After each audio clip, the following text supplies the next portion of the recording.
might see the front half and think this is pretty flogged out, but I can assure you this is basically 90% of a complete car, and it is really, really clean. Under all the dust and grime is a really nice example of what a VL Commodore is. Now, I only introduced a new car to the channel a few months ago, the EB Fairmont, and like that car, I only bought this one right now because the opportunity came up and the price was right. I've actually never owned an 80s car, or a Commodore, or a Holden for that fact. I'm much more of a Ford man, which might annoy a few people, but I just prefer Fords. But I will say, these VLs are a beautiful shape. So, before we get started, only Aussies are going to know what this car is and some New Zealanders. This is, like I said, a VL Commodore made by Holden. Now, Holdens were all about what Aussies want in that time. V8s, or massive V6s, and just about going fast with massive engines. This one is a bit of an outlier. See, under the hood of this is an engine known as the RB30, and if you're into Japanese cars, you'll know exactly what that is. The 3-litre inline 6. Now that's what this car comes with. There were turbo options, this isn't one of them. This is just a naturally aspirated RB30. And the RB30 was actually featured in cars like the R31 GTR Skyline, and then a Holden Commodore. So yeah, it was the only Commodore ever made to have a turbo in it from factory, along with the V8 and obviously the naturally aspirated one. And I think they're just excellent engines. And lucky enough, this car has that engine, but it's just not in the car. It's actually sitting right over there, but we'll get into that later. The Holdens. This is a go for all the Holden ranges, Commodores and Calais.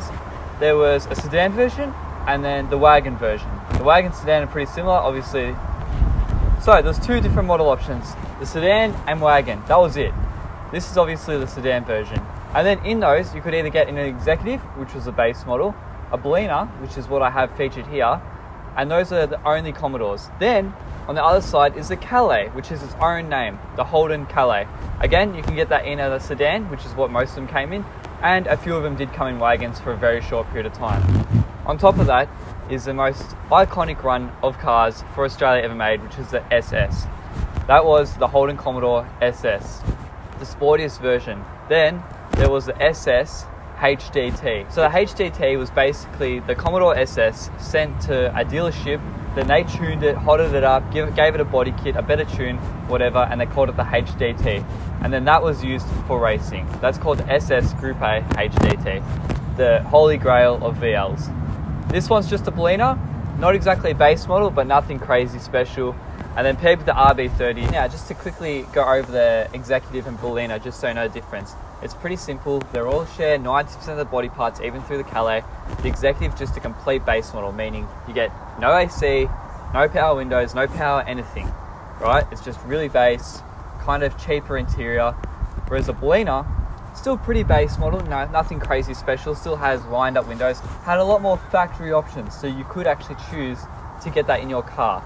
But you know what, I'm not too worried about that. That was like 30 plus years ago. In today's thing, it doesn't really matter if it's whatever model, they're all about the same, except for Calais, they're worth a fair bit more money, and it's more because of the rare factor side of things. That's enough about VL Holdens for you international viewers or people who are interested. Let's take a look at the car I've actually bought. Now I am standing right on the ugly side of this car. That's the beautiful side, this is the ugly side.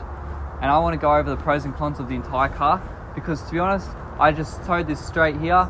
It was sitting in a garage for 20 plus years and probably hasn't moved for like 30. So this is as much of a surprise to me as it is to you guys. The pros of this car.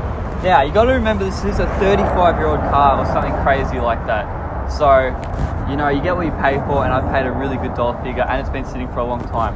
So right off the bat, the pros of that is there's little to no rust at all. The only rust is very, very surface rust, and under the car is very straight. In fact, the entire car is extremely straight because it hasn't been able to get scrapped up or anything because it's been sitting for so long. Pro number 2 is the paint. Well, 3/4 of it anyway. Under all this grime is actually a really nice red, but I don't know that for sure, but from what I have seen, it does look extremely clean. On top of the paint is just the body in general. Everything looks clean. The tail lights aren't cracked, which is very rare. All the badges look intact. The bumpers all look fine. There's no paint fade. It just looks really nice and straight. For 3/4 of it anyway. And here we are with the cons. Now, it might look like this car is just a massive driving con. Well, actually it doesn't drive at all. But the point is, it looks bad, but it's actually really alright. The front half has clearly been rubbed back for some reason, but as I look around it, It looks all straight, it just needs a respray. Simple as that. Maybe some sanding down and then a respray. Probably only the front quarter. That's the biggest con of this car. Except for that, there's a lot of things that are kind of missing. Even though it's 90% complete, that 10% is pretty big. Stuff like this, the tail lights, you know, that's pretty expensive stuff nowadays. Luckily, shout out to Rare Spares, there are a lot of sites out there that sell these kind of things that are like secondhand new kind of deal. So it's easy to obtain, it's just kind of expensive. Not too bad, but it's still expensive. Other than that, that's probably the major con of this car. Other than that, there's like holes in the rear quarter panel where they used to pull out dents. That's how they used to do it 25 years ago. But I'm sure a bit of bog and I'll fix that right up. Shouldn't be too much of a drama. This is a budget car, so it'll be fixed on a relative budget, but it's all really straight. There's not much money that probably needs to be spent. Except for that stuff, this car is a bit of a mess. The interior's got a lot of stuff in it, and you know, the engine's not even in the car, neither is the subframe, or an exhaust, or the diff, or any of that. I think the diff's in it actually, but that's about it. So that's all a con. But the pro of that is, I still have it. It's sitting right over there on a crate, all the parts, the engine, the transmission. And then there's heaps of parts inside the car, which are just a mystery. I don't even know what they are. I haven't even looked yet. The engine bay, it's empty. There's not even a subframe, like I said. There's nothing actually. So yeah, that's a massive con obviously. But right there is the RB30 and the transmission. Only issue is, I have no idea if either of them work. And considering it's outside the car, I don't really like the chances that either of them run properly, the transmission or the engine. So that's a pro and a con in itself. I have no idea. I bought this car under the assumption that the engine and transmission didn't run at all. So if it does, it's a bonus and I'm just happy to have them. But yeah, look, under the engine bay, it's very straight. All the rails are very clean straight. I'm guessing this car's probably never been in an accident. And because everything's out, it gives me a perfect chance to paint the bay. I'll probably do a really rough job of that and a cheap job, but you know, I'll make a video on it and it's a good opportunity to do so. I'm going to drop this bonnet because it's heavy as. So as I was talking about before, here is the engine and the transmission. I've just got it wrapped so that water doesn't get on it. And just so you guys know, for you guys that are worried, it's under 2 car covers. And then below that is all the other stuff. So I have the subframe. I actually have 2 subframes. It came with the car.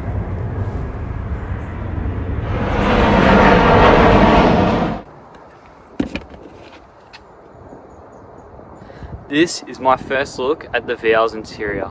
Now, it might not look like much to start off with and look like a hot mess, but under all that mess is actually what I care about. No cracks in the dash, steering wheel doesn't look filthy at all. It's got the right instrument cluster I like to see, and everything.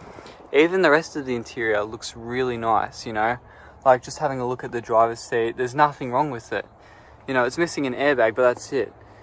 Even up here, you know, the dash has no cracks. It's a complete interior, which I like. And as you can see, there's a lot of random stuff and spare parts. And I don't even know what half this stuff is, but you know, when I go through it, it's really good to have all these. Coming into the back, it's the same story. You know, it's really clean. It's been sitting for a long time and there's no mold, which I care a lot about. But yeah, I like the look of what I'm seeing. All this stuff in the back wasn't factored into the price really. I just bought the car for what it is, and as you can see, there's a lot of extra stuff. So yeah, that's the interior. It's nothing special, but it's complete. Now, one thing about this car, which is a complete mystery, is what's in the boot. It didn't come with keys, this car, which sounds sus, but yeah, I can't get into the boot, so I'm gonna try and get to the back seats, or see if there's any way from the front to get in. But yeah, I can't access it, and I would love to know what's in it. It could be extremely rusty, or it could have the headlights this car's missing. I have no idea. At the audio, how many Ks does this thing have? 202,000 kilometers, not too bad. But look at that. Very nice, very clean. Electric mirrors, you know, it looks very tidy. I'm very, very happy with this interior and the condition it's in. Now, you might be thinking, Max, there should be a lever to undo the boot. I can't see any here, but I think that these cables here might be for the boot. I've tried tugging at both of them, nothing happens. So I'm assuming I'm just gonna have to go through the back seats, which isn't the biggest deal. Now real quick, before I hunt my way into the back seats, I'm gonna have a really quick look to see if I can find these keys. I really hope I can, but we'll see. What a mission it was to get into the rear, but I did. And it's open. You know what? I'm really happy with what's in here. A lot of stuff could have been empty. Hubcaps, spare wheel, trim pieces, a jack, Looks good, looks clean. That was the outcome of having to get in, just smashed it in. But you know what, I'm happy with that. I'm happy with what came out of it. This was also in it as well. It ain't much, but you know what? It's extra pieces which I need. Alright, so that's my VL. You know, it's not bad, not complete, but I think for what it is, I got a lot of parts and a lot of work ahead of me, and I think it will make a great series. And for the price I paid, I cannot complain whatsoever. Stay tuned for the next video where I clean this up. So I don't know if you saw my last video or not, but I bought this VL. It's been sitting for 25 years, and I have no idea on what the condition of this body is really.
Washing a car of this age is a lot differently to your daily driver. A car like this, you want to be careful on the paint, but on the windows and the hard plastics and the rubbers, go as hard as you want, get it clean, polish them up. You can get that factory finish if you want. Once you're onto the paint, it's a different story. You can go a bit harder in spots that look alright, but generally you want to take it fairly easy going in one motion, just so you don't accidentally take care of any layers of paint. Any clear coat, you just want to be very careful with it just to see what's going on. After you're done washing the car, it's a good idea to get all the soap off and just all the water off, then you can inspect the paint and see what the type of condition it's in. Alright, so I was cleaning this, and on the surface this looks pretty clean, and I just went over it with the hose just to make sure I've done a good job. And as you can see, on the inside areas there's a lot of that grimy build-up. So I reckon I'm going to go over this again carefully and just clean it again, just to make sure it's all clean. You know, this part's not getting painted obviously. Again, with the rear lights, you can wash this hard. It's plastic, you know, you can get it really nice and clean, get into all the nicks and crannies, and you should actually get a really good result. Plastic cleans very well, especially in a car that's been sitting under a cover. It shouldn't be aged too bad at all. Alright, so conveniently the sun's setting over there, which gives you a great opportunity to look at the roof and just see if there's any dents. And honestly, I think that is a dead straight roof. Obviously the paint isn't mint, but I'm pretty happy with how that is. And you know, this is giving me a really good base for completing this car in the future. So yeah, I'm pretty happy with how this is turning out actually. I'm just gonna give it one last rinse off. You know, nice low pressure water, you know, nothing crazy. Just to get all the shit off so when it dries it doesn't have all those weird dry marks on it. And then we'll go over the car and see how it came out.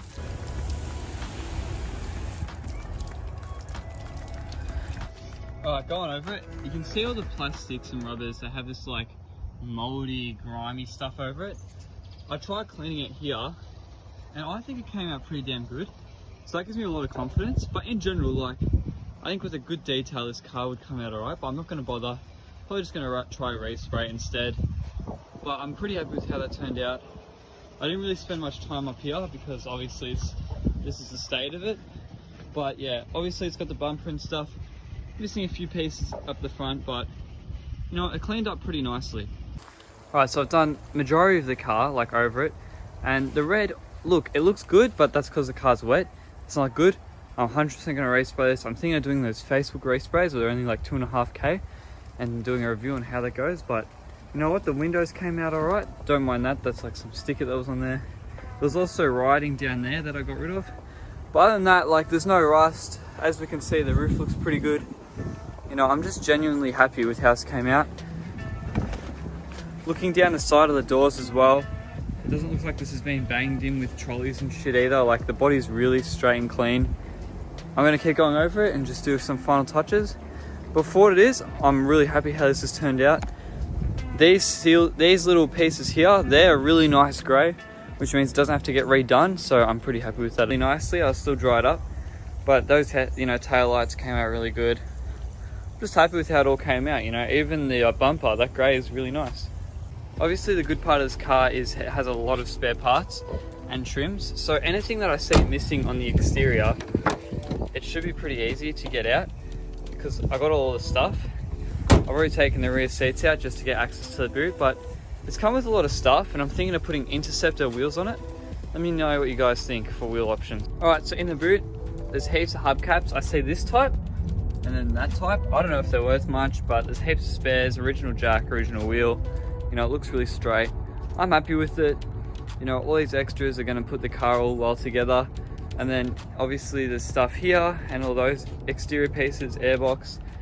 That's the engine up there and the transmission. And then here is 2 subframes, the exhaust, and then more miscellaneous parts.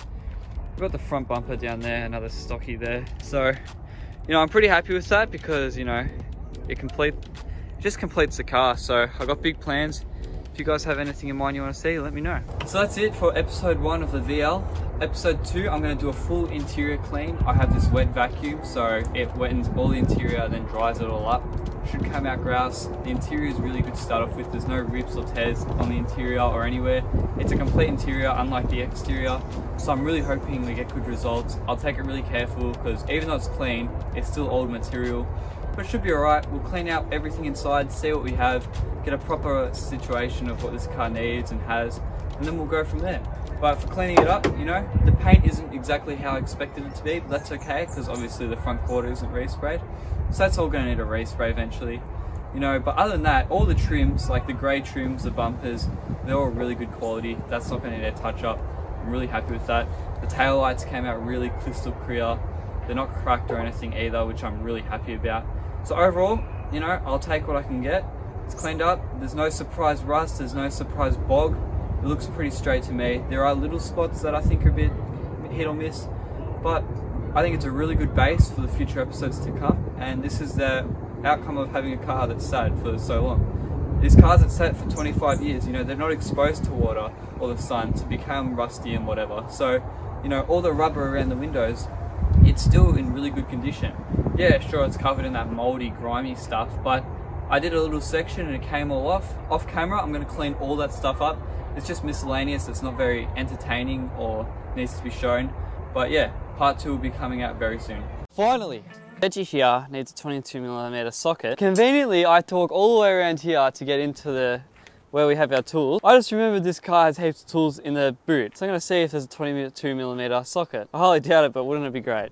So the convenient part about someone deciding to destroy this boot, which wasn't me, was I can just unlock it anytime I want with one of these. Just like everyone else. Yes, yeah. That's also part of it. I think it's in the back seat. Hello there.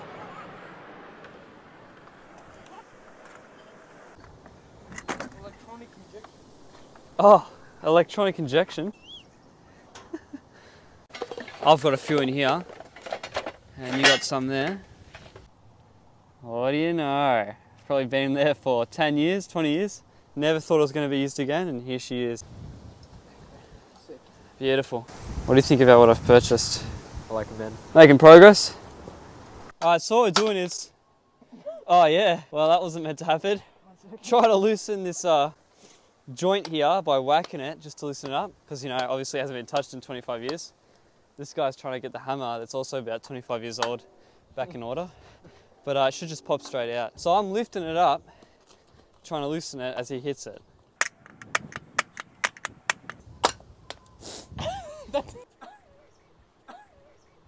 I love VLs. I'm a Holden man. I'm not very happy. Sounds like it's ready. It's coming.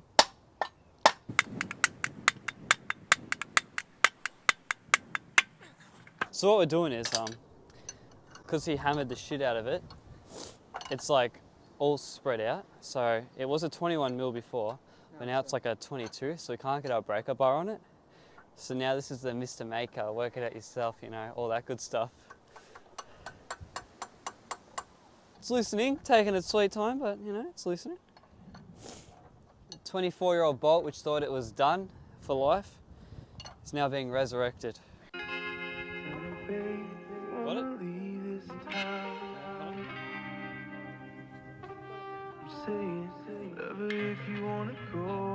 I'm not lifting it, I'm just holding it still.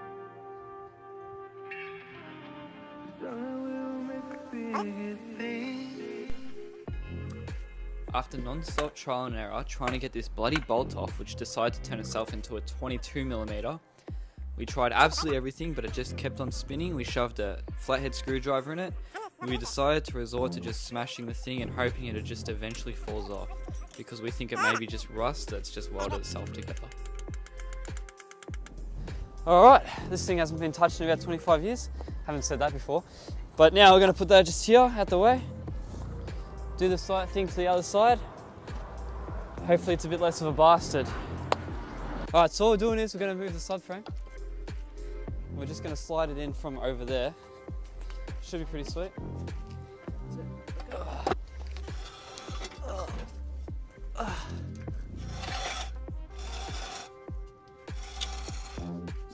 Looks about right to me. Yeah? We decided to get the subframe up onto a tyre, just a used tyre that we had laying around, just to make it easier on our backs to slide the subframe all the way onto the car, line it up easier. That way it's already lifted off the ground and we can line it up with the bolts easier.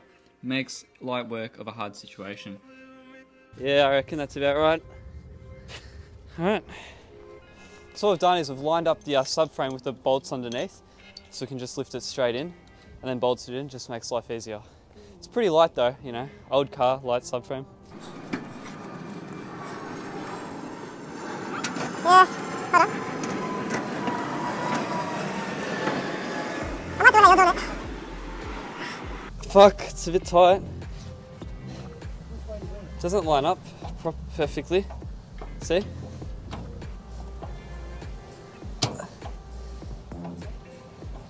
Maybe we have to push it in at the same time. Yeah, maybe. Yeah. So what we're doing is we're trying to line it up with these bolts. He did his first, so I'm going to do mine, but we need to do it at the same time. Nah, still nah. Oh, yeah? Yeah, I got one. Back.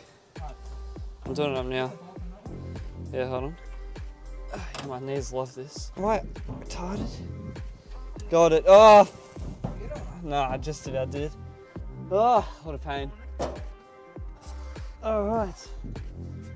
Well, one's bolted on, now we got to do the other ones. What a pain. What a pain. This one's weird. I'm just gotta move it because I don't know if the car's straight. Yeah, right. Gotcha. Why didn't the subframe straight? You know what I mean? Who knows? It's a mystery. Old man inspecting the car. What do you think? Buy Commodore. Buy Camaro, he says. So he's just seen the bolts to straighten the frame with the actual car because it's slightly off. Maybe it's been in an accident before. Who knows? It's a 25-year-old car. Yeah, straight now, he says. Bit of progress. Subframe's just about in. Now we got the two suspension pieces and the brakes to go into with it. Just putting the final bolts in because we got the first two in and we took care of it from the top. Getting there.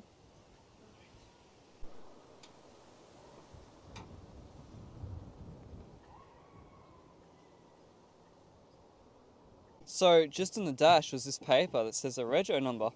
And in Vic Roads, you can actually search up the registration and see when a car was last registered. So I'm going to do that because I'm very curious. All right, suspension time. Now we're putting the actual suspension in. Losing a bit of sunlight, but not too bad. So, yeah. Yeah, it's not heavy at all, is it? Fantastic. So what he needs to do is me to put the bolts into the top here as he's lifting the entire assembly up, and then that'll bolt to the subframe. Do the same thing on the other end. Only difference is I've got to put that little thing in underneath it. But it should be done. You know, losing light, but you know, it should be right. Getting there slowly. Right, so one bolt's in, which makes it a bit easier because all the weight's taken off. Now it's a game of lining these up here and then putting it in. Technically you line them all up at once, but... Well. Yeah. Well. I didn't exactly do that. That's alright. Alright, maybe take the other bolt out. Alright, ready? Yep. You got to rift it a bit? Yeah, I got it. Yep, that's a bit stubborn. Try and move it around maybe a bit. Alright, I'm getting the fucking spanner. One more to go. And we're in the promised land of one suspension piece.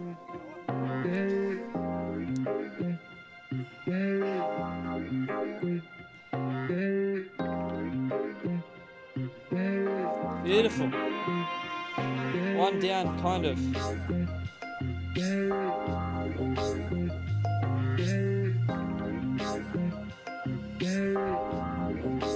Alright. I don't really trust you, but you gotta hold it with your hands like that. Yep. So it doesn't move. Just keep it like there. Alright. That's all you gotta do. Like this. Exactly like that. Just don't fucking wiggle it and move it. Got to line up the things. It's giving me the big job of holding this. Like go slowly, but don't fully let go.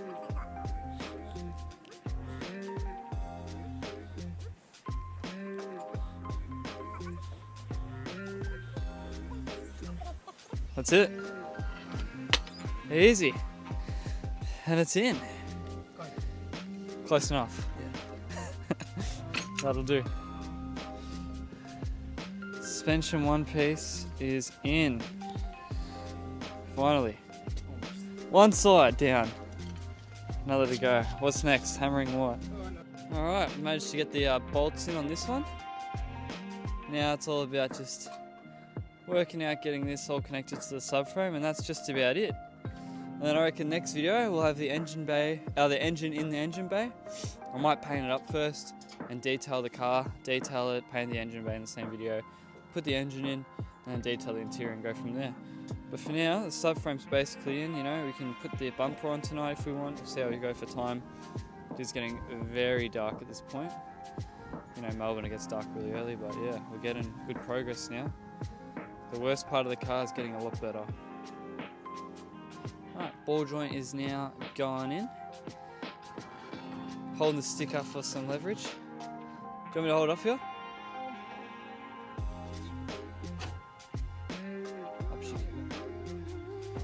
I have no idea where that nut went. Putting the final touches on, putting the nut back in. Hey, it's on. That's all that matters. Alright. The subframe is in. Good stuff. It's all in. Everything went surprisingly well. We used a few bolts and nuts that we found from the spare box thingo, but you know what? It's all in. It didn't fight us that much. Next up is putting the engine in, but yeah, I'm going to definitely respray this engine bay back to red. It should look good. And then we can put the bumper on afterwards. Chuck some wheels on, make it rollable again, and then this VL is again rolling on its own wheels. A good progression start. Tune in for the next one, should be good. Back with the VL. Now, so it's been a while since my last episode. I'm here in Melbourne, and coming with Melbourne, it's known as 4 seasons in one day, which couldn't be more true right now. In the last 3 weeks, we've seen nothing but rain, so painting an engine bay has been impossible. Maybe if I wasn't doing this all outside under a car cover, it might be different, but here we are. I've got my paint, I've got 400 grit sandpaper. This engine bay looks like it's already been prepped for paint before. Maybe it's had a front end impact, that's what everyone likes to say. I don't know, nor do I really care. It looks straight enough to me. I'm gonna sand it down, clean it up again, paint it, and that's just that. I'm really hoping this goes all right, hoping I don't run out of daylight, should be fine. And yeah, let's just see how this comes out. I got the cheapest paint, super cheap order could get me, and the sandpaper was about $5 from Budding.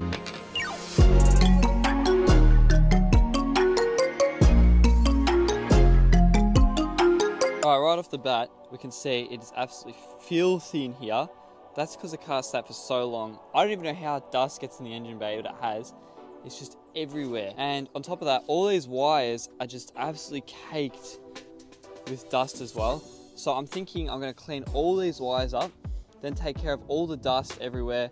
Everywhere has dust on it. Like, you can just see all these spots. I'm going to get rid of all of it, clean it up nicely, and then I'm going to sand it down properly. I'm going to do one half first, then the other half, just for a thumbnail. And then, yeah, we'll see what happens. I'm hoping to match this red to the red on the car. Sorry, it's a bit filthy. Okay, you can see the front here.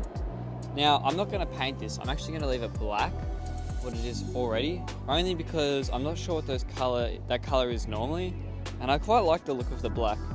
And then as far as the front end of the car, the hood and this quarter here, that's eventually going to get painted. You know, that will come very soon. I'm pretty keen. It looks pretty straight, so I think it should come out all right. But for now, we're going to just stick to smashing out this engine bay. Feels weird being in here. Anyway, first things first, I'm going to go over all the wires. That way I can just smash out one thing at a time. These wires are so crusty. I've got a little wipe, microfiber towel. I'm just going to go all of them. I was contemplating pressure washing this entire car, but I don't want to get water in the wrong spots, and I feel like this car would rust even if I looked at it. So I'm just going to do it by hand. Simple, easy, might take a minute, but I don't really mind, and it should come out better.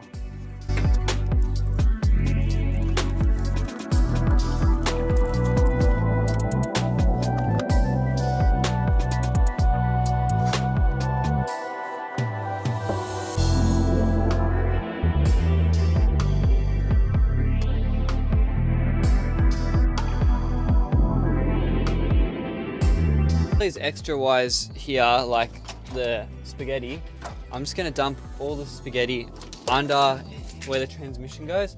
That way it's just out of the way, because usually it does sit here, you know, supply electricity to the lights and stuff, but obviously this doesn't have lights or anything at the moment, so there's no need for it to be in the way. So I'm just removing all that shit out of the way. Even like the little lines, I don't even know what this is for, maybe AC or something. I'm just putting it out the way, just clears it all up. You know, there's no point cleaning it really right now. It's a job for another time. You know, just getting it all out of the way. Like, I'm pretty sure this is a throttle cable or to lift the boot up. So I'm just getting rid of it all. Get it out the way, no need. Okay, the only thing I kept around was the fuse box, only because it's connected right here, so I can't actually move it. So I just put it here, out the way. It doesn't really sit still, obviously, but you know, I'll just lift it up when I have to spray around that area. Not a big deal. All right, time to actually wipe the engine bay down. As you can see here, all this, like, it just comes off, like, you know, it's just filth. So I'm going to try and get all this off. I don't know how good a hand rug's going to be, but I guess we'll find out.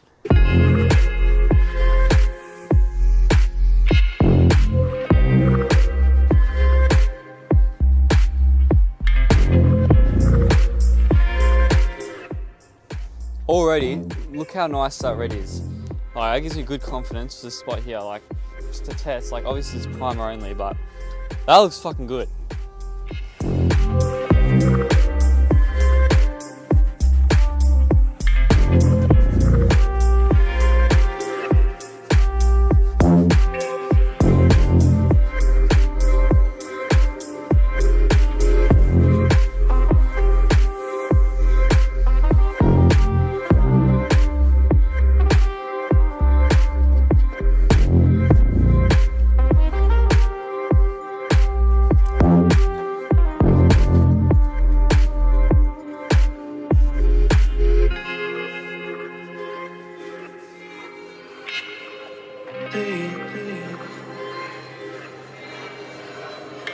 What a difference. I've only done like a quarter of the engine bay, but holy shit, the red under this paint, under the dust, is amazing.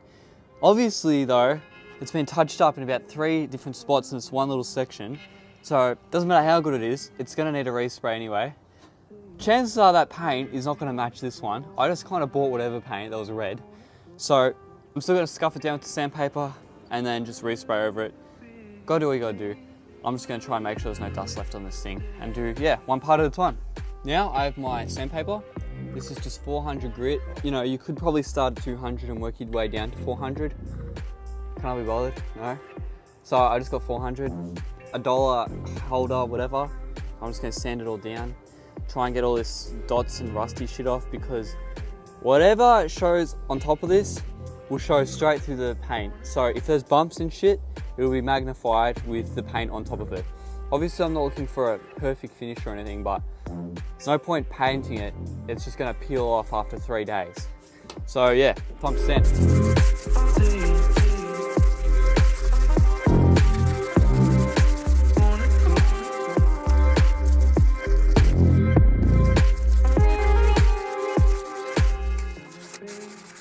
So what happens when you sand shit rust? It's just got this cake on it. Now it's all smooth. But you know what, it's alright, I got plenty of it, so time for a new one. Also, I just noticed this little thing. Don't know what that is, don't want to fuck with it too much, so I'm just gonna leave it.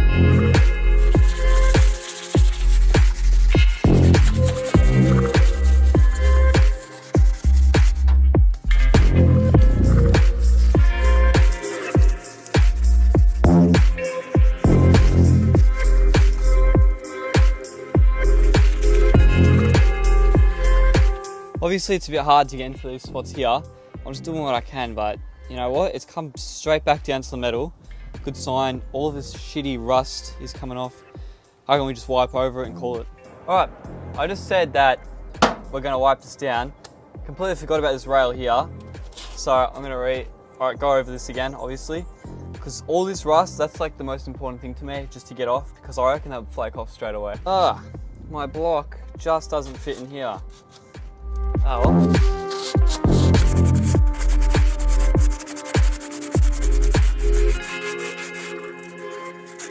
I'm not gonna lie, a lot of shit's coming up in here. I'm not sure if I'm wearing a mask or not.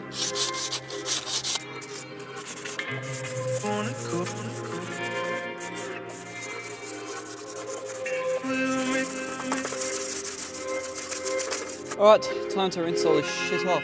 Alright, rinsing it. I'm going to start from the top so all the water naturally goes down.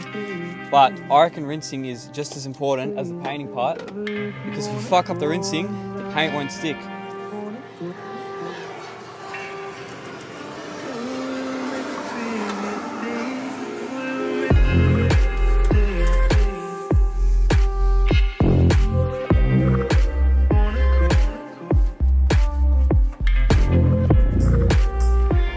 Looking over it, I reckon that looks, just with a clean, so much better.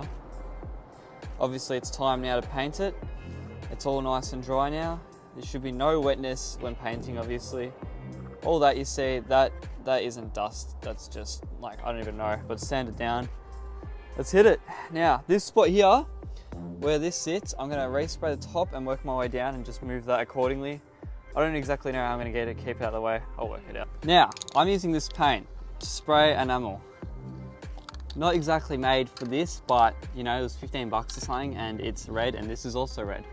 So that's what I'm going to use. Generally, you want to make sure the paint is nice and warm. So you put in like a warm glass or whatever. This one has been sitting in my car for about 6 hours in the sun, so I'm hoping that's warm enough. But yeah, I'm just going to give it a thorough shake and then spray it and see what comes out. Now, this isn't my first time spray painting with like shit paint. My first ever car, I actually decided to respray from gold to black. It came out terribly, but at least I learnt a valuable lesson. Number one, don't apply the paint like a paintbrush and just go, whoop. You want to do even light coats. I'll probably do 2 to 3 coats. I'll see how we go.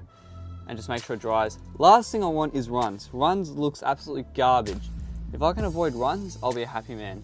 Now, I know a lot of you are going to be in the comments saying, oh, you do it this way, that way. Like I said, I don't exactly know what I'm doing. So, let's just see what happens.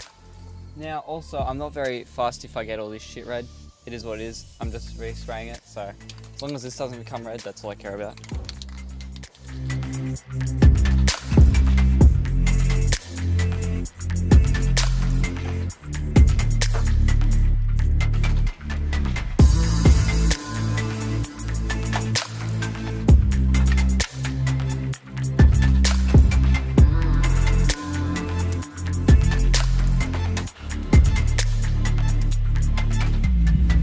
Okay, I know I said before I should be wearing a mask while I did the fucking sanding. This painting is so much worse. Right, that is layer 1 done for this part here. I'm gonna just do the back here. It's a bit of a mess with this thing, but you know what? We'll see how it comes out. But I think, you know, for the first layer, it's all right. It's not a bad red. The red could have been a lot worse. I think this is a nice cherry red for what it is. Obviously, there's heaps of glory spots. What do you do? What do you do? Layer 2 is now, layer 1 I should say, is now dry. Time to do layer 2, exact same thing. Even like coats, I don't want to get anything, you know, messed up. All this black shit should start to fade away, and by layer 3 it should be invisible.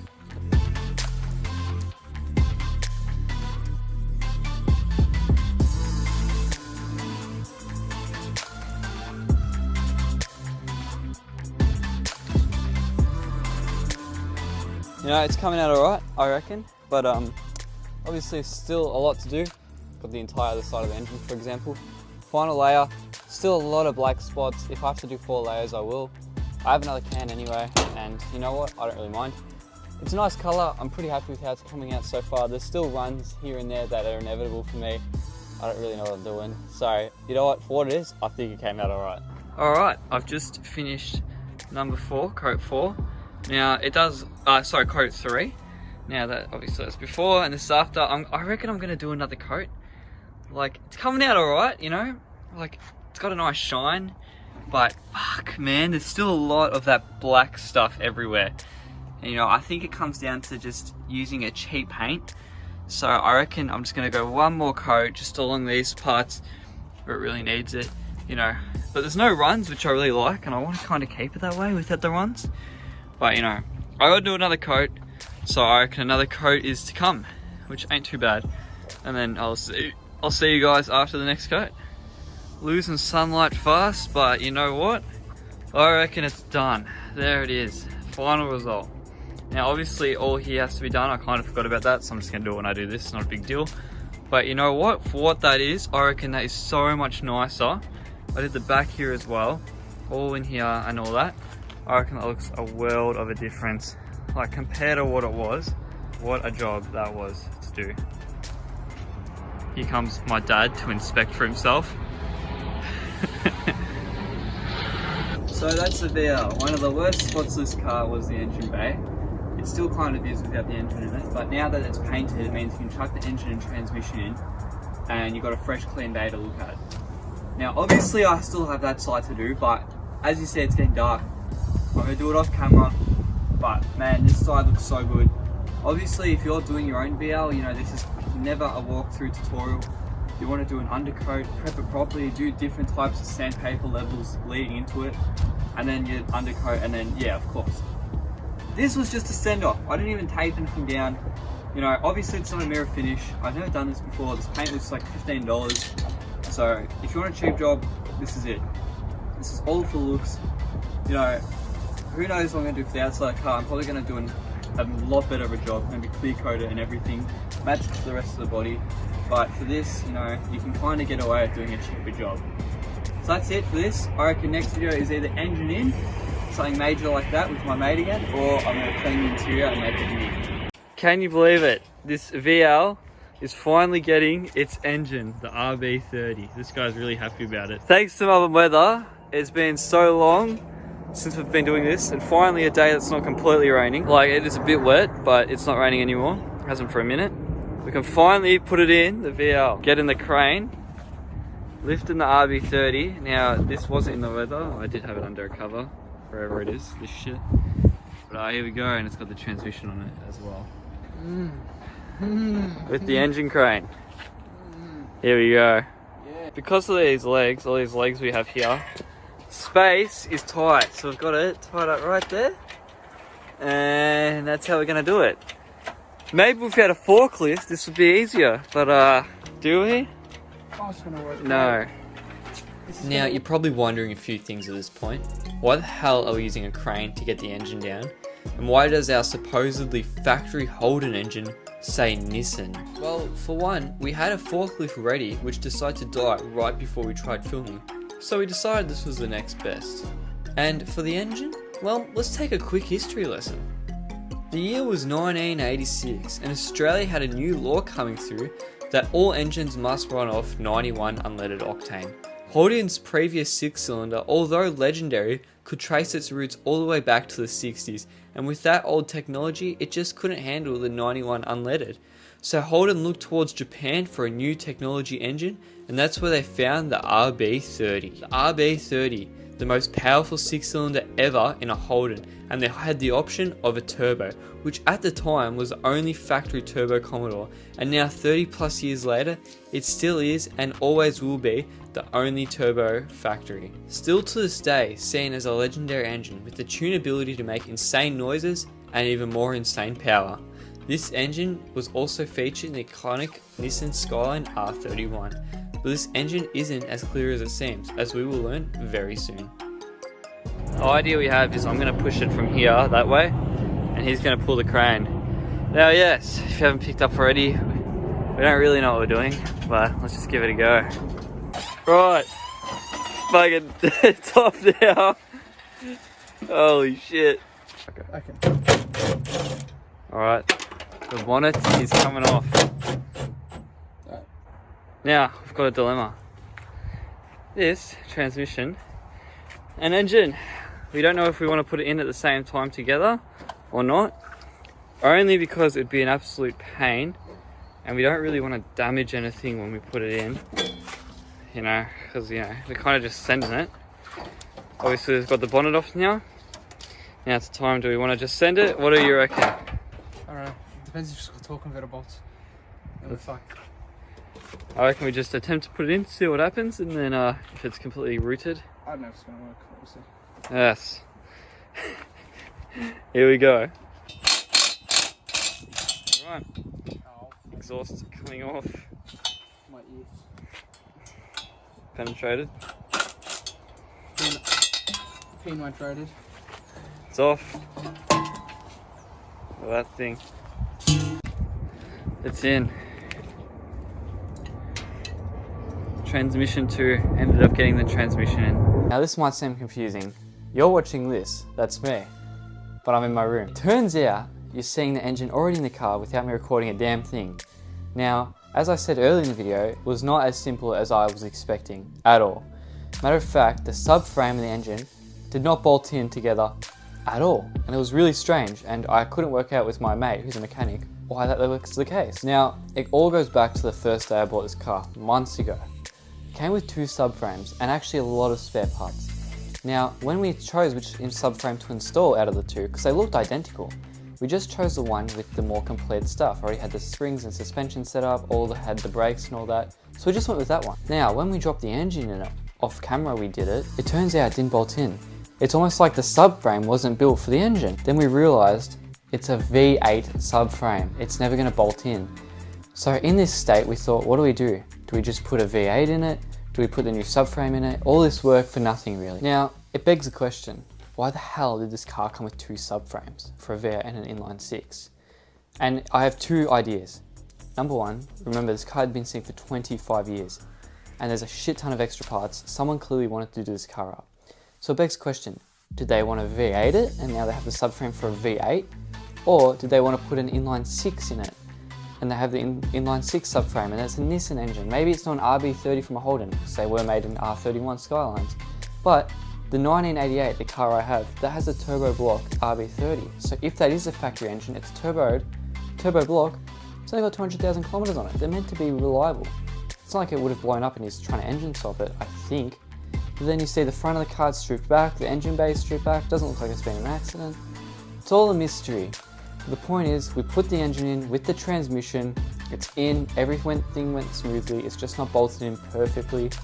But that's why it's all off camera, because at that time, me and my mechanic friend, we didn't know what the hell was going on, where this engine come from, was it worth putting in, you know? We're doing this all on the spot, we've never done this before. Alright, back to the video. I hope you like what you see, hope you're enjoying it. Let's get it. Now, it does say Nissan on the rocker cover, and obviously it's an RB30 from Nissan, but the Holden ones did say Holden. So I wonder if it was taken out the subframe, the rocker cover for some reason, or what's going on. But I reckon this was ready for a V8 swap, because the other subframe and all the rest looks like V8 related shit. So I'm guessing that the person had intentions to V8 swap it, because I checked the oil and the oil looked surprisingly good. Didn't look burnt, it was actually filled to the top. And the transmission fluid looked really clean. No signs that it's been blown or anything. So who knows the state of this engine, who knows?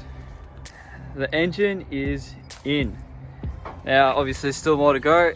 Got to put that sway bar in, which old mate Deji's doing right now. But then on the other side, calm down. I didn't think the transmission was going to go in, but it's in. As you can see, it just needs to be connected up. But no, it looks alright. Underneath the car in general is pretty tidy as well. But yeah, not bad. Just happy it's finally in. Put the front cover back on. And obviously still got to open it up like this. There she is, the RB30. Obviously still got a complete engine bay. There's a lot of extra parts. Going to put that thing properly in, and then the airbox, maybe put a battery in it, put some headlights on it, and then, you know, go from there. But you know what? It's coming along alright. That's probably the biggest job that's finally done. And I reckon, you know, clean the engine bay up a bit. Maybe clean the engine itself up because it looks a bit filthy. It's been sitting for ages. It's all just surface shit. And it should be all done. There she is. Sober is in. Not bad, VL.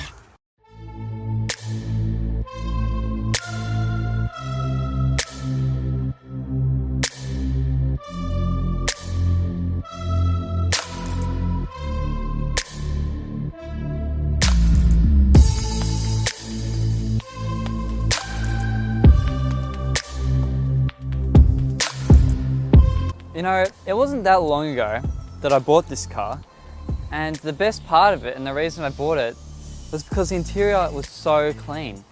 And these cars from the 80s, interiors just don't stay clean. They get destroyed, sun damage, they start cracking, and a VL like this is no exception. Now, unfortunately, with owning this car and working on it, you know, as you can see, parts are everywhere, including this boot.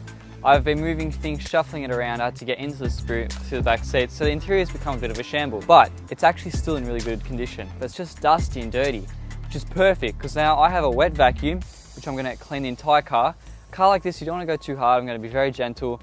Bit of soapy water on the plastics, and I think it should come up perfect. So that's the plan. Clean the interior. This boot is full of random shit, so the back seats. I'm going to get all that organized into boxes and just see what I have, see what I don't, maybe put a few things in the engine bay, and then go from there. But you know what? I think this interior should clean up really nicely because it's in good condition. There's no rips, tears, everything's actually doing all right. We can see in the boot, like I got airbox, you know, a few bumper pieces, and just random trims. So I'm gonna put them in these boxes, and I'm also gonna wet vacuum with that. And I think it should come out mint. And we'll see what happens. But I think, you know, it's got a lot of potential. All right, obviously first things first, I'm gonna remove all this stuff in the interior and just put it aside just to get the interior completely cleared out. And I'll start putting it back together as I need to, and then we'll clean it once it's all cleared out. Might take a bit of time, but you know what? I'd rather do it once, do it right, and then you never really have to worry about the interior ever again. What even is this? There's so much stuff in this interior, I just have no idea what it is. Look at the dust. Look at that for dust. Crazy.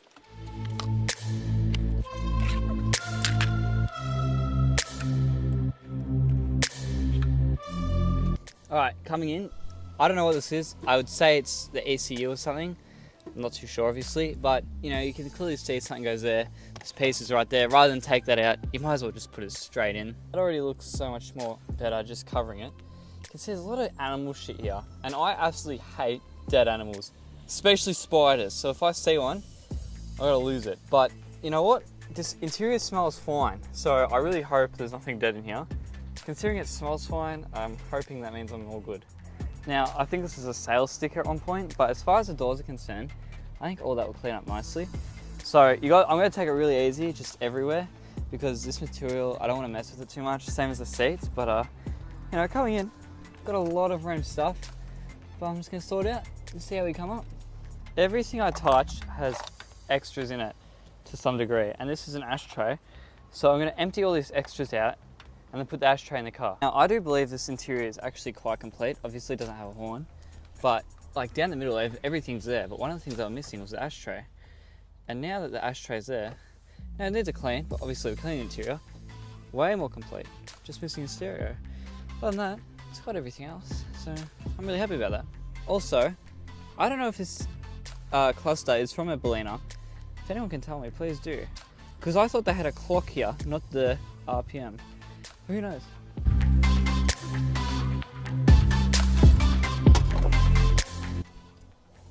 I don't know what the story is with this wiring. I'm gonna suss it out, but I don't know if it leads somewhere or it looks like it maybe for like an... No, I don't even know. And then I can see there's a security thing up here. You know, I don't know what that's for. Who knows with these 80s cars, a lot of them have these aftermarket security things, but they suck. Looking at this, it kind of looks rough, wires hanging out, but all it is you just push this up, and then I found the screw that's needed right below it. So all you have to do is just put this in, and then that goes straight up, which I like. You know, you always find the pieces you need in this car. Just tuck the wires in, get this thing. Look at that, just screws right in.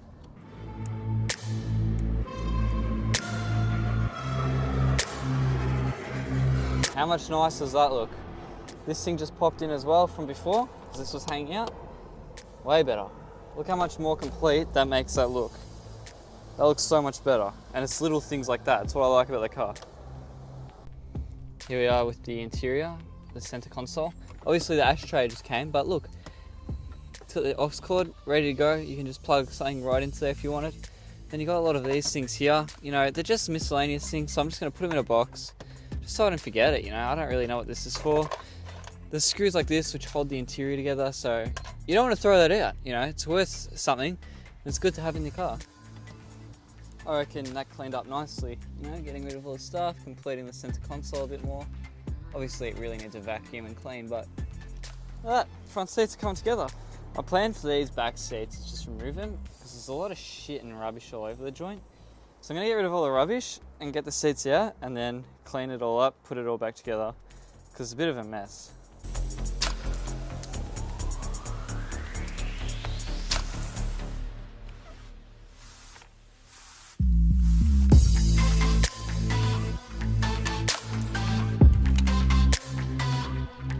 Alright, with the seats out, you can see there's so much stuff.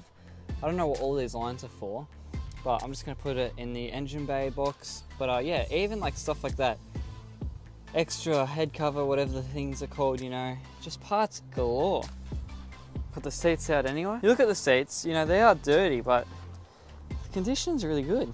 They don't look worn much at all, which I like. I think these are AC lines, right? I think these are AC lines, but I didn't think a VL from the 80s even had an AC. Because like the VT, the AC was an optional extra. And this isn't like a Calais either. But who knows? Doesn't matter to me. Then there's stuff like this. This is a rear roof antenna. Another part I was missing, and it's, you know, in the box. So I'm guessing someone had intentions of completing the car. Like, I keep finding stuff in the box. I don't even know what this is, but you know, I'm assuming that someone really cared about this car. They bought all the parts, because everything I'm missing, I'm finding in the boot anyway.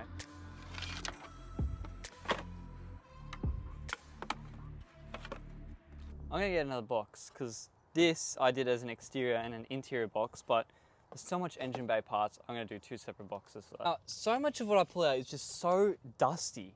And I know this car's sat for so long, but how does so much dust get on everything? And I'm not going to bother cleaning it because I'll be here for days. So all this stuff, you know, I'm just going to put away. I'm not going to bother cleaning that. I'm just going to clean the interior.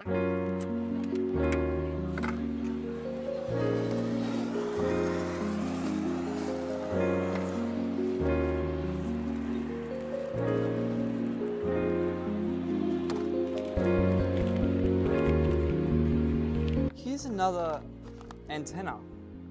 I don't know why. Well, I have them.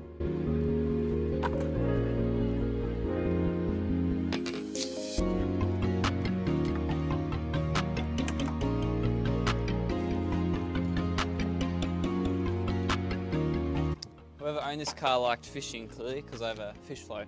I don't know where I'm going to put this, maybe in the rubbish. Then there's this, it's like a part for the car, but it's got this like suede on it. I've seen a few of these. I don't even know where they go, but they feel really good. So I'm gonna hold on to that, obviously.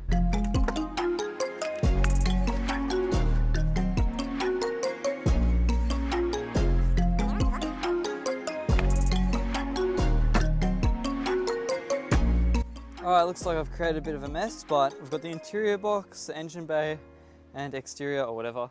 I'm charging the battery because I just bought this wet vacuum, which I think should go alright. Never used it before, but people swear by it. Obviously got the seats there, and then these were already in the interior. All I've got now is the boot, which is absolutely full of things.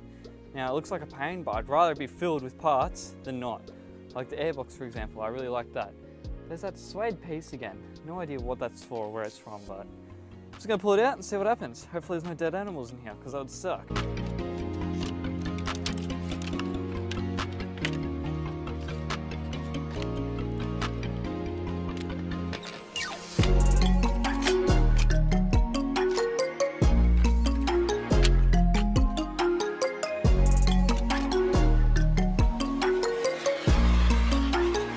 Probably made this very clear, but I absolutely hate dead animals, and the state of this airbox is just like, oh yuck.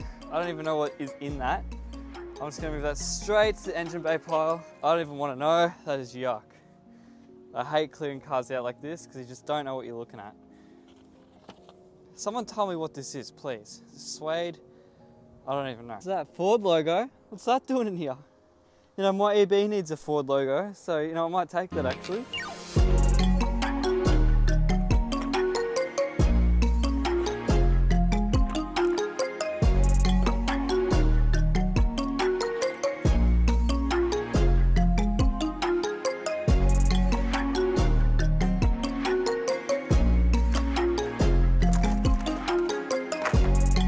Man, just look at all the parts.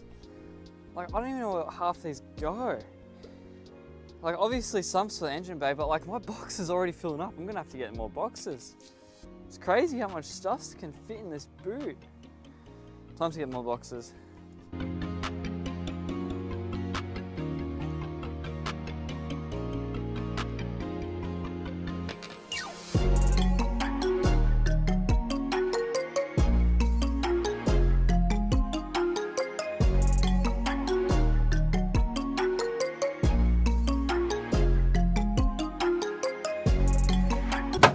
Wiper blades, eh?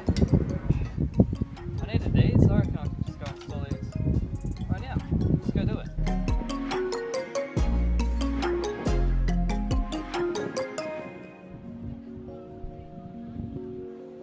Alright, it's cleaned out the boot. A few mysteries like why is there two of these? I don't know what they even are. You know, I cleaned out alright. Obviously I have a ton of boxes now to sort out. There's a lot of interior pieces which I just don't know where they would go. But you know, I got most of the stuff. I got my wet vacuum. It's all charged up now. So it's time to hit this interior and actually clean it out and clean it. Got the back seats all the way over there, which I'll clean and then chuck in the car as well. I see these wet vacuums everywhere, and all you do is just click it and then water comes out and then you vacuum it up. Seems pretty simple to me. So I'm really hopeful for good results because it's so dusty. I really hope I don't mess it up with the water, but it should be fine. This is a cheaper one. You can get really expensive versions of this. This was like $80 from Super Cheap Auto, so I'm not expecting crazy shit.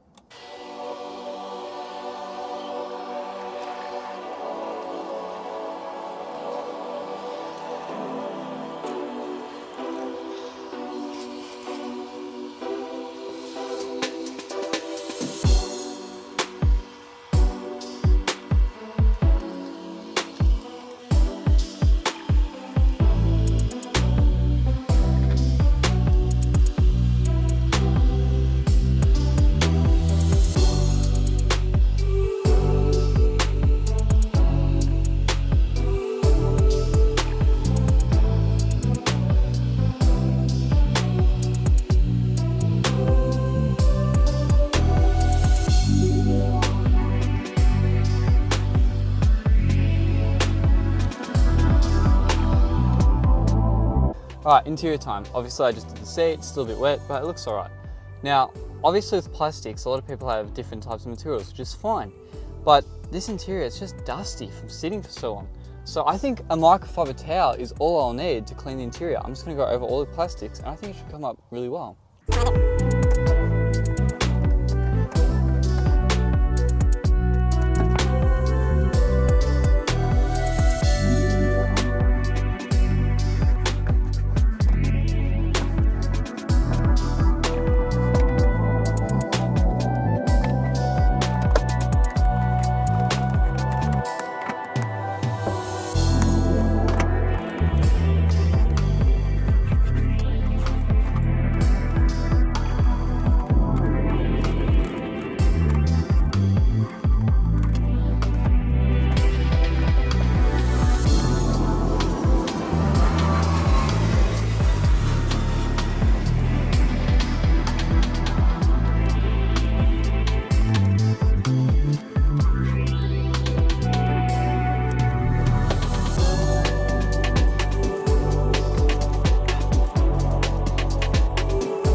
Alright, look at that. I reckon the seats and floor.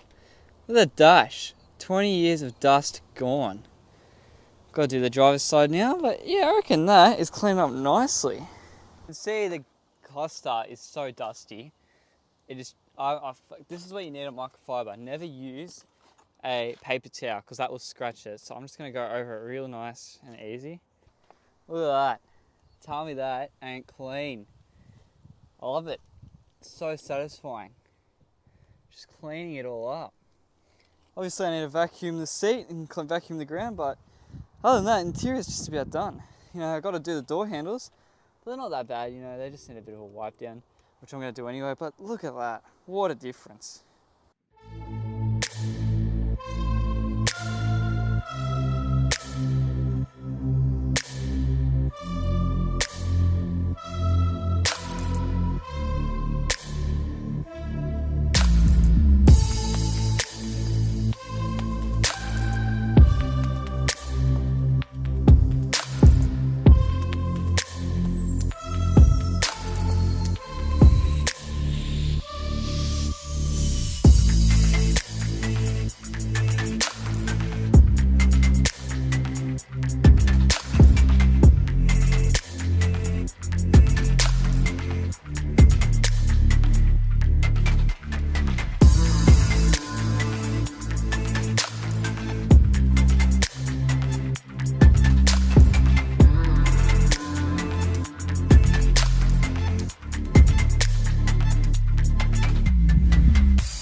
Give it one more quick wipe down on the floor, but how's that? There's a bit of wetness on the seat, but you know, that's nothing. That is so much nicer.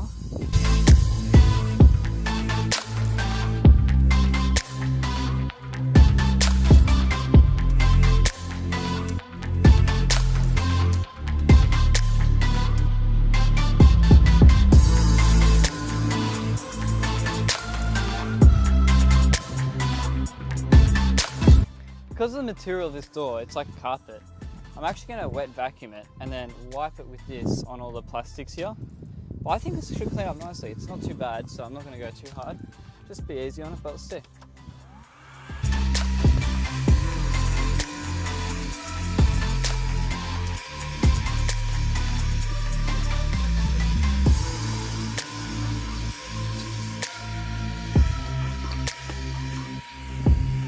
Perfect. Exact results I was hoping for.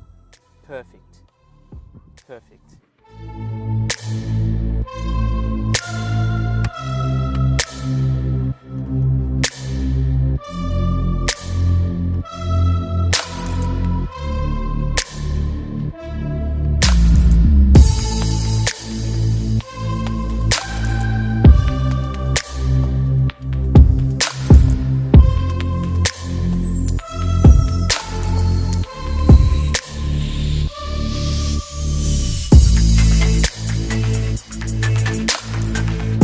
How much better does that look? That is just a world of a difference, you know? So much cleaner, especially here, so much nicer.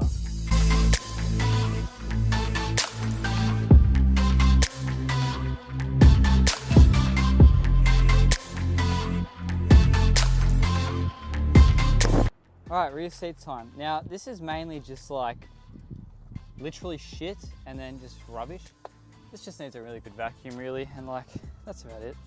But I'm not gonna go too hard because obviously there's gonna be a seat here anyway. So I'm gonna focus mainly on the carpet and I think it should be all good.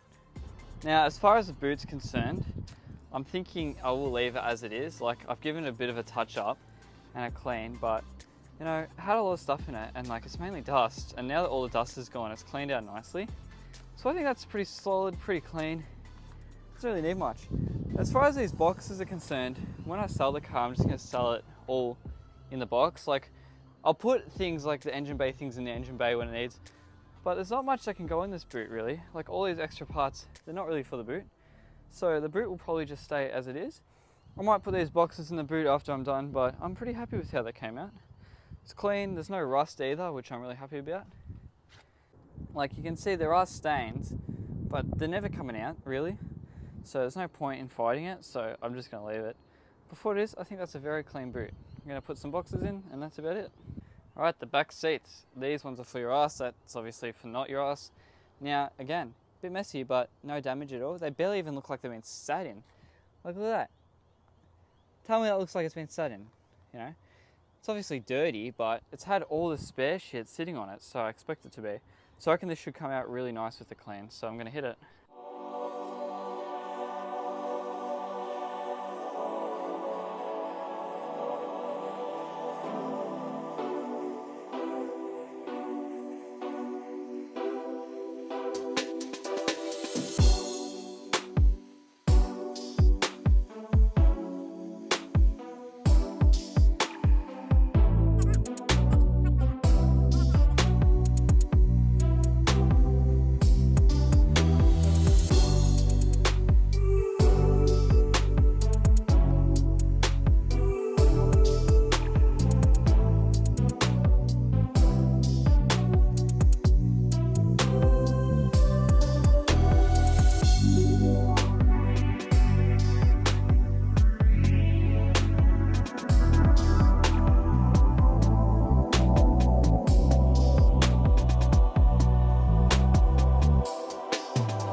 Alright, the rear seats are in and cleaned. Don't mind the floor, still haven't cleaned the floor yet, but look at that.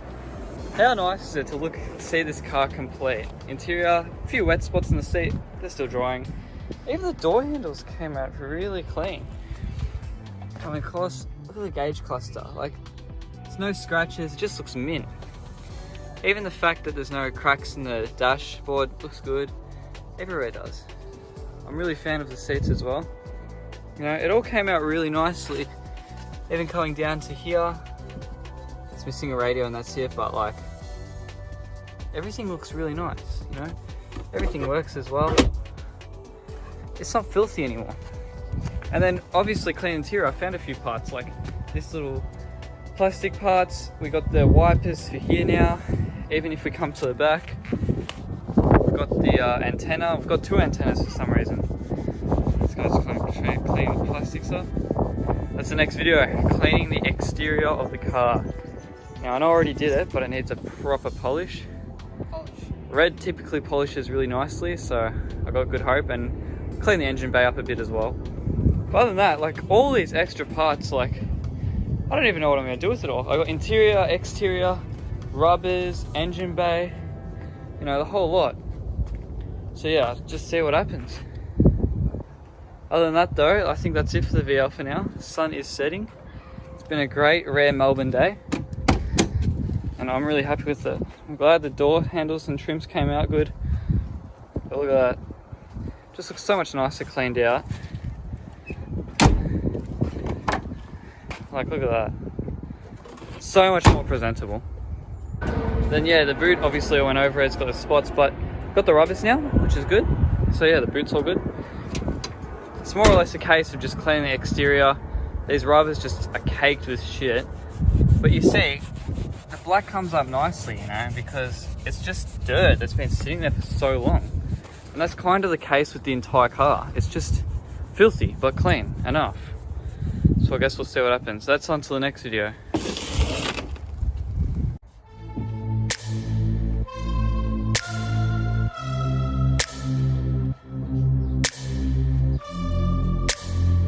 We're back. Now, we're coming to the end of this VL, and we cleaned the interior last, and it came out great. Now, we're fixing hardest parts of this car, you know, what's hard on the eye. Next is the engine bay. Obviously, the engine bay is really incomplete, and what is there is just everywhere. So, in today's video, I'm just going to polish it down, clean it all out with a pressure washer, and then obviously all throughout the interior is engine parts for the, you know, the engine bay. So I'm just going to put it all in. Then after that, at the front here, in the front, I'm going to put headlights in for. We bought brand new headlights and a bumper as well. And we bought a bumper as well, so I'm just going to chuck that on. Complete the front end a bit more. Interior polished up alright. Like you can see, there's just parts everywhere for this car. I've got all types of shit for it, so you know, I'm hoping it cleans up completely, but who knows, you know, it's just stuff everywhere at this point. But yeah, that's the state of the car. Clean up the engine bay, clean up the front. Should come out alright. Let's see how we go. We've got the pressure washer, so we'll be pressure washing the absolute shit out of the bay just to get all that grime off, and then see how.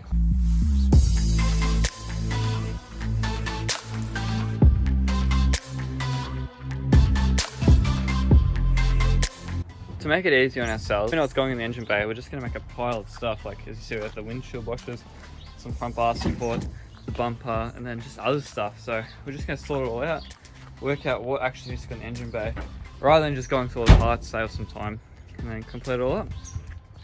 Obviously we've already done the interior, but we always notice a few more stuff missing, like this. That little plastic there Definitely fits. makes all the difference. You know what, it's doing the job, it's coming on. Look at that interior, man. So much cleaner. Just gotta finish it all up. The Mazda doing bits for me. Got the brand new headlights. Got the bumper in there, hubcaps. Looking alright. First time looking at the headlights. This old mate's already seen them, he ordered them. I have not. What do we pay for these? 150 Australian dollars. Look at that. That is mick. Perfect, exactly what we need. Comes with the indicators as well. And that'll just go straight in. Complete the car way better. Alright, so we've put all this shit out the front. Airbox, clutch fan, horn, Ford logo, window wipers, you name it, it's there. Timing cover, which I'm really happy about. And that's the stuff we bought. The bumper and the lights, the bumper's second hand. And then that should complete up the engine bay. Looks alright though. Got it all there. Just gonna install it. Just go up to. Oh, alright. Got the pressure washer. And That's fucking having a good time. we're gonna pressure wash the car later, but we gotta do the engine bay anyway. Time to pressure wash the block.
Alright, she's all wet and kind of clean. Hasn't been touched in 25 years.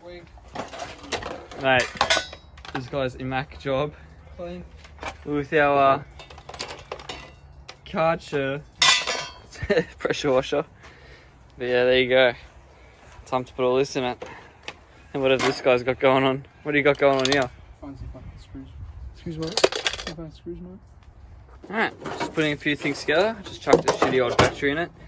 And then the water thingo. This guy's working out the, what's it called? Fuck, what's it called? Water? It's washable reservoir and like coolant overflow. Oh yeah. Oh, it's 2 in 1. Yeah. Mad. This guy's doing the lighting as well for the headlights. That was sick. Which will be connected. With our beautiful stand here. See how this comes out. Complete it up a bit. I'm with that. Not too bad. Trying to stick the wires in. Yep, just using a fucking screwdriver to put wires in. Oh yeah, is that Yep. right? Yeah, it's great. It's good country. Oh fuck. Oh yeah. Let's watch that. Going in the video. Intake time. In tuck. Now we thought we only had the intake box, air box, but it turns out we have all the tubes. Fuck, it's wet. It is wet. This guy's got all his hands on. But including that, we've also got like the tubes here. And then if you look at the box, we've got the mass airflow sensor, which I'm really happy about. So it actually should complete it up a bit better, as this guy struggles to put it on. Right. My filming helps him put this car together. Yeah. And goes this cheeky bastard. Got all this shit from when we jacked it up, which we need to cut off. Jacked it off. Jacked it off. This guy's still trying to make a forward thing fit. Yeah, it's, Get this in. Taking the ropes off. Since I was putting the distributor in, just gets in the way, so no point keeping it on. Thought we'd have to cut it off, but old mate here has removed it. Fucking. Look at that. Held the fucking Titanic up above the water with this fucking mop rope. This thing got it down from up there, down there. Unbelievable. But it's off. Distributor's in. This guy's working out the fuse box situation. Yeah, it's in. It's in. Clutch fan was going to go on. Usually bolts up to a water pump that sits right there to blow air through the radiator, but we don't have a water pump for this. That's there as well. So we're just going to leave the clutch fan out for what it is. This guy takes care of this. And also missing a bit of tubing. But other than that, yeah. Get in there, get in there. Got a lot of tools. The tools in question. The tools we have. You'd think working in the engine bay we would have bought tools, but did we? Yeah, we did. Yeah, we did. The tools. Yeah, the tools. The tools. Timing. Timing. Mate, it's a basic thing, but timing cover makes the car look so much better, the engine. Yep, that's right. So you cover all this shit. That's right. Cover all this shit up. This car's got a lot of shit to cover up. On the bolt holes, I see. Yep. Close. Lining up real good. Oh yeah? Is it? Yeah, fantastic. Look at that. Oh, he's in. Fucking in. He's in. Wink. Wink. Wink. Job done. Done. Job done. Fucking done. We'll touch it up with the Come thinger. pick it up. Fucking genuine VL Commodore. 40 grand. As you can see, I've got all this stuff. It's all filthy as. It's fucking mint, mate. So when we go over the car, we just get a low They'll pressure never clean know it the off. timing belt's fucked. Oh. Actually, no, just the time belt's fucked, isn't it? Yeah. Yeah. Once we clean it up, no one will have any clue. No one will ever know. Using the Chode 3000 screw. That's all the tools we got. Yeah, we're not filming. This is part of the engine. This is definitely the right bolt for this. Oh, it's alright. The bolt's in question. It's just a lucky dip bolt. Lucky dip box of bolts. Lucky dip. Got the hose gone flat out over there, if that's what you can hear in the background. Fucking flat out. Fucking mint. Assembled like a brand new Mercedes. Sign it off. Put your signature in. Pan built, put it together. Oh, it's definitely not where that goes. Tightening this thing up. What's this called again? It's not tightening. not tightening. No, it's loosening. Why are you loosening it? So take it off. Taking this thing off is what I said. Yes. Taking it off so we can put the headlights on. That's right. Good. Yes. Yes. Yeah, exactly what I said earlier. Vicky headlights. Yeah. The headlights are a bit of an outlier to this car. I know, right? Yeah. Oh, Everything bought new. bright spot. Sorry, no, the whole car's brand new. Show up the factory and fucking. Yeah, this is exactly how Holden wanted it. Alright, headlight installation. Good cunt, re. Is that the way it goes in? Yep. Fully sick. This guy's gonna see how it melts up. Melts up. Bolts up. This is fucking mint.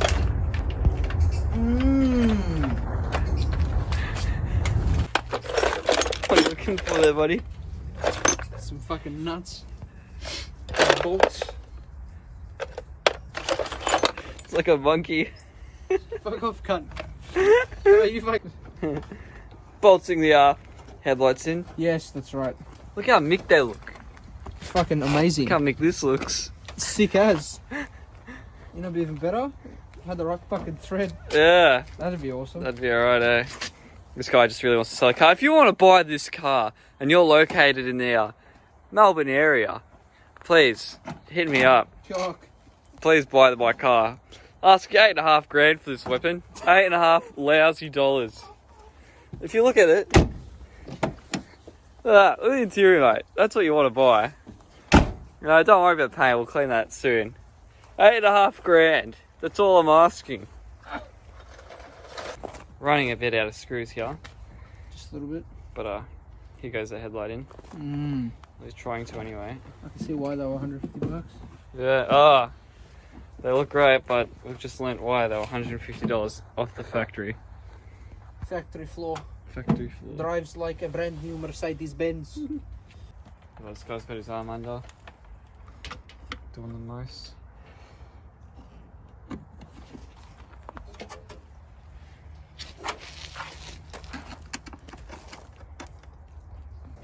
Another fantastic Melbourne day. Just can't beat these days. And yes, it did rain before we came. I really hope it doesn't rain again. This guy in his natural habitat, working on a VL. Happy guy.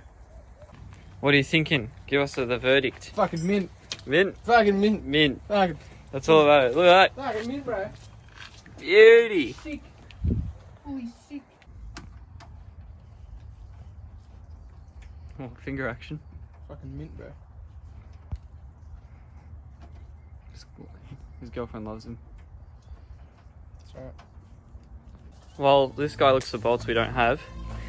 Oh, my cheeky daily, covered in shit. Haven't cleaned this thing in ever. Look at this thing, rough as all shit. You know, I thought I'd give it a clean. I'll have a pressure washer here.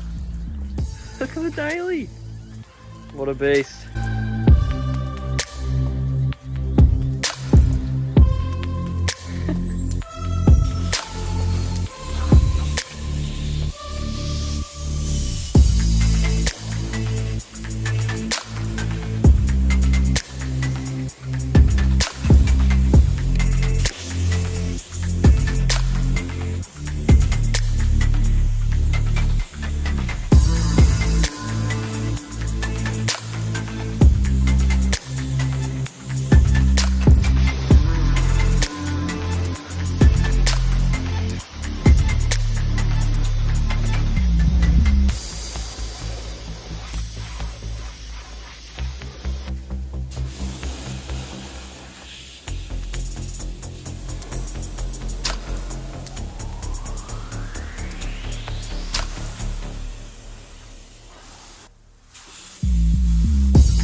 Mazda cleaned, probably for the first time in like 2 years.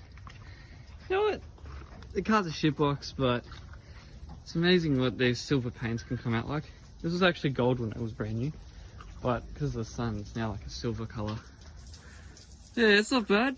Cleaned up alright. Does the job. Cheeky VL in the sun. While I've been gone, this guy's screwed down the fuse box. Got one of the lights in. Here's the other light. Looks tidy with the two lights in. Still got the indicator to do and like all of this shit. Coming along nicely though. Oh, bird fucking shit on the roof. Oh, did it? Ah, look at. Yeah, nice. Alright, the final piece of the puzzle, the lights. Just got to put that light cover thing on. What's it called? What? You know what I'm talking about, the thing that goes over the top. Oh, I don't fucking know what it's properly called. Like something. Light cover. Screwing the thing in. Don't worry about this. I don't know where it goes. I think it goes somewhere over there, but we'll look at a reference photo. Put all the wiring as well on both sides for the headlights. Like a brand new Mercedes. Hand built by Aiden. Hand built. Screw it in, and then that's the light's basically done, isn't it? Junkyard classics. Junkyard classics. Then we got to get the bumper on, the front bumper here. It's gonna be interesting. Yeah, we'll see how that goes. I'm missing a few things for it, but should be right. We'll see what happens. The headlights are in, and what a weird sight that is. What do you think, mate? Fucking headlights, mate. Obviously the front bumper needs to go on and tidy up a few more things in the engine bay. But after that, you know, that's the front end of the car complete basically. Now we did have this extra airbox situation and we don't know what's going on with the one we have. But it says Ford on it. What's that about? It also came with a Ford badge. That's gonna piss people off. Yes. Maybe it'll start me. Anyway, it's time to go get lunch, I reckon. Brilliant. The Mazda. Oh, starts first time. What? Look at the thing. What's this guy doing? Not all the way. Like it doesn't line up perfect. Yeah, it's fine. It just isn't. What? It just isn't happening. How is it meant to get screwed in? There's fucking things that bolt to the side that the bar bolts to. I will literally zip tie this. You just.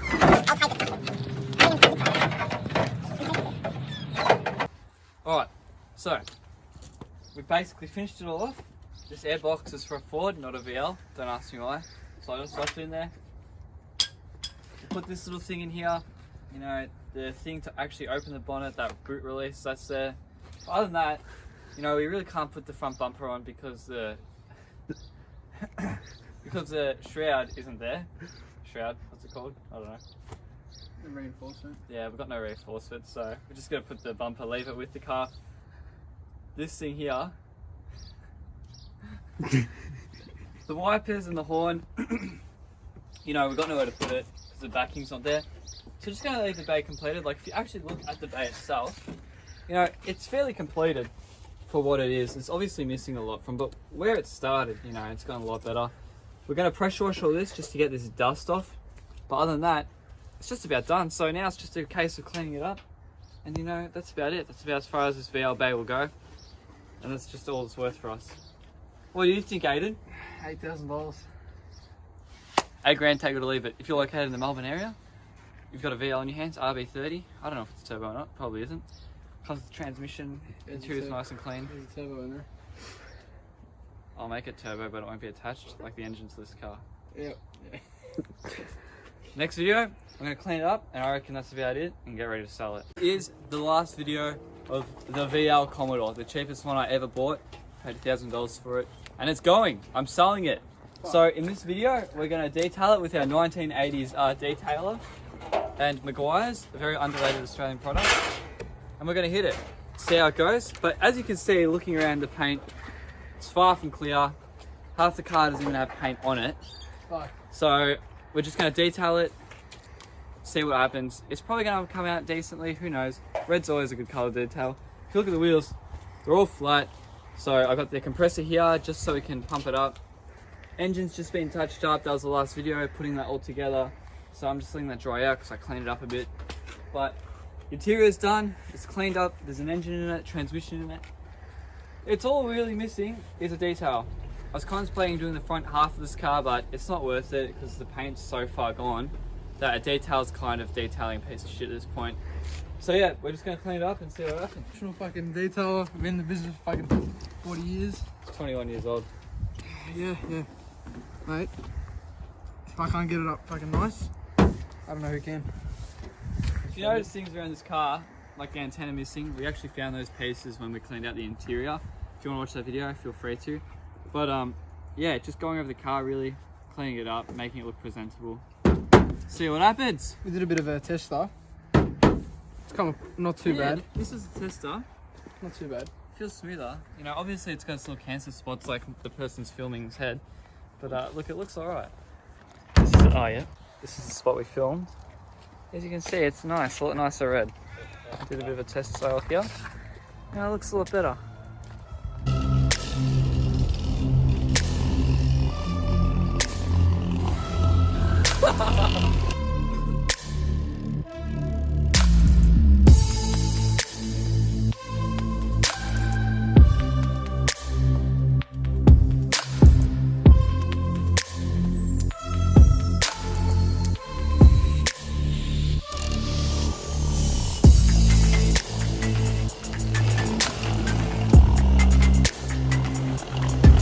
You can see parts like this. Fucking amazing. That just ain't coming out. No, man. There's nothing the detail can do. It's just old paint. It's probably been sitting on it for years. It is what it is. This is more of a rub back with this kind of fucking polish off. Pretty It's much. great condition, as you can tell. Yep, exactly. Doing what we can. See what happens. Boot's done, is it? I guess so, yeah. You could say it's done. Rubbing one out.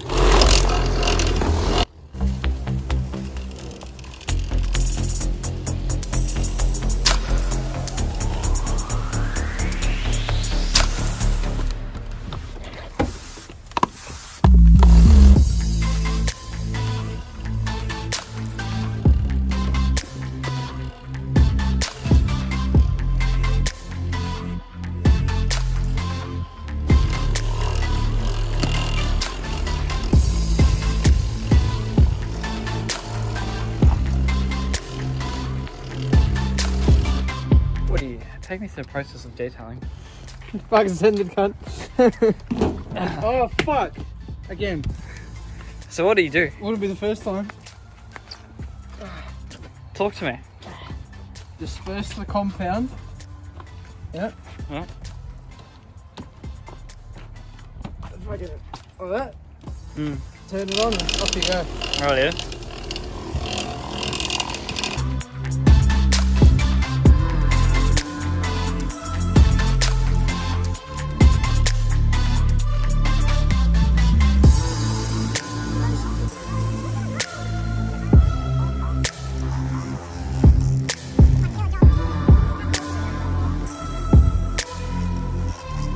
Oh, it's alright. Microfiber. Microfiber. Yep. Look at that. Microfiber. I'll put you in the ground. Look at the stains up here. Fucking seen alright. The roof looks rough. RUF.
The spot right behind the untouched. Good from far.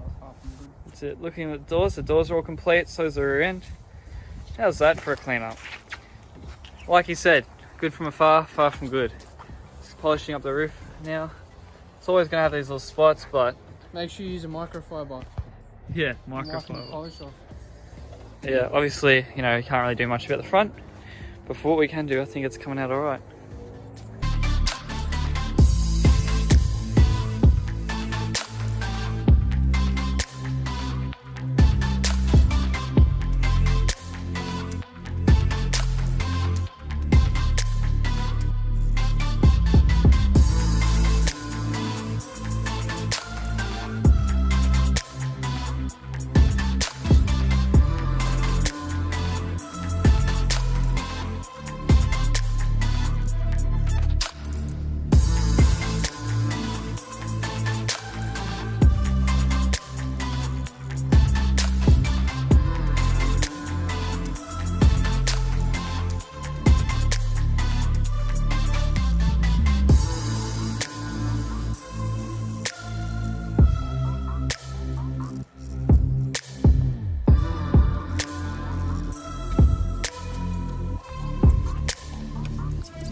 And just like that, it is done and detailed. Immediately you can tell a difference. It looks so much more shinier. Just looks refreshed. Doesn't look shit. Like you can see it, it's just so much nicer. Obviously it's got spots still, you know. Don't get me wrong, but you know, what do? You can't get that out. But as far as it's concerned, 1980s shit, I reckon that has cleaned it up so nicely. Good job, Mr. Aiden. Bit fucking rough, that should be right. I reckon for what it is, it's a good Brought it job. up a bit, it's heaps better. Yeah, much better.